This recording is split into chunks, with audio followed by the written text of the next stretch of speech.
Welcome back to Life Mirror Studio, the place where real conversations reflect real life.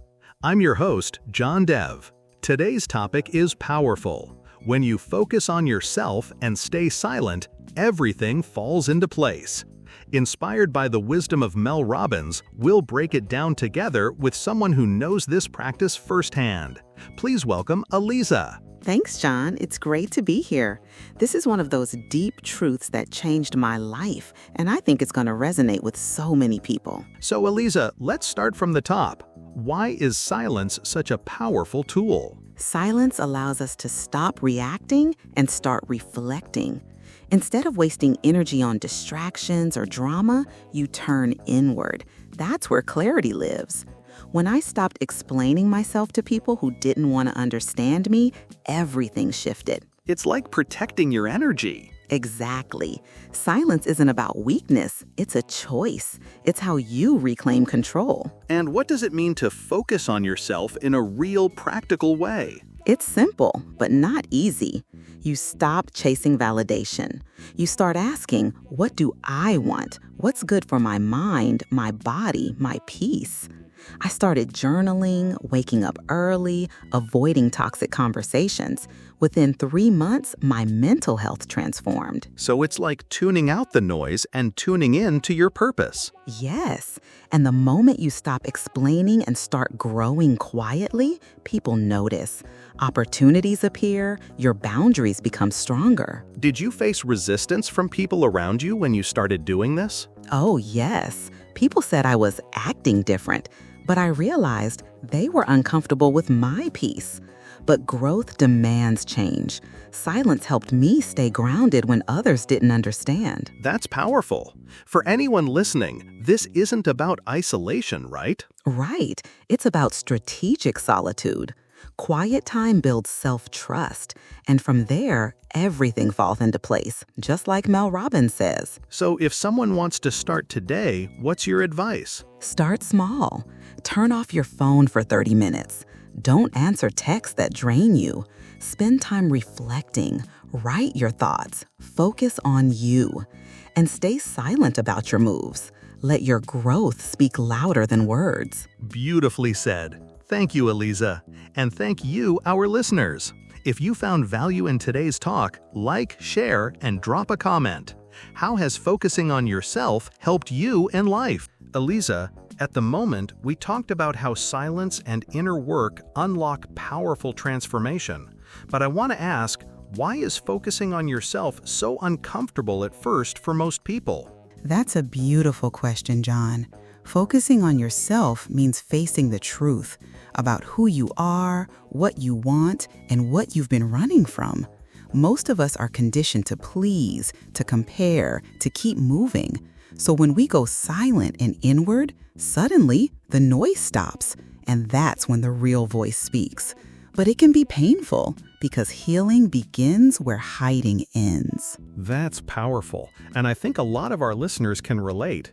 What's one thing someone can do today to start this silent journey? Start with small acts of self-respect. Say no to what drains you. Log off for an hour. Sit with your own thoughts. Journal. Meditate. You don't need a retreat. You just need a few sacred minutes daily to return home to yourself. That hits deep. Let's talk about results. In your own experience, what changed when you began focusing on you? Everything.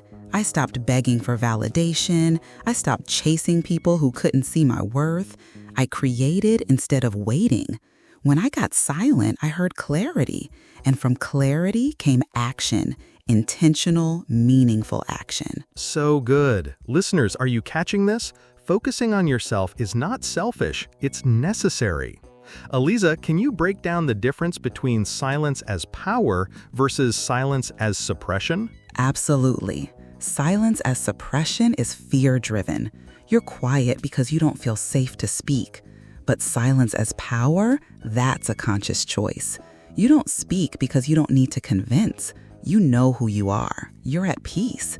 The silence becomes your boundary. I love that. Before we close, if someone's in a storm right now, emotionally overwhelmed, misunderstood, what's your final message to them? The storm isn't against you. It's for you. It's shaking loose what you no longer need. Don't fight to be heard. Listen. Stay still. Tend to yourself. Water your own roots. When you heal, the world responds differently to you. Don't chase, align. That was everything. Thank you, Aliza. And thank you, listener. If this spoke to your soul, leave a comment and tell us how you're showing up for you. Share this with someone who's in their silent growth season.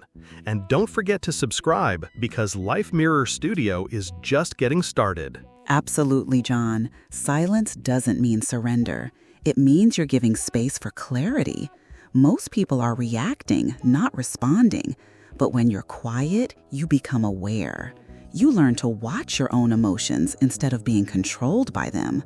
That awareness, it's the foundation of wisdom. So it's less about being quiet for others and more about being silent for yourself. Exactly. You're not ignoring life. You're observing it, healing from it, and choosing how to grow through it. Let's talk about energy.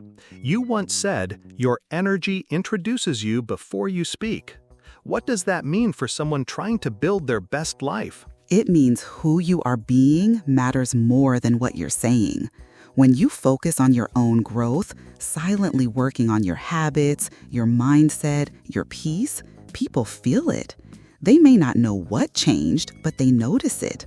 That's the silent shift. And when people feel that shift, they either rise with you or fall away.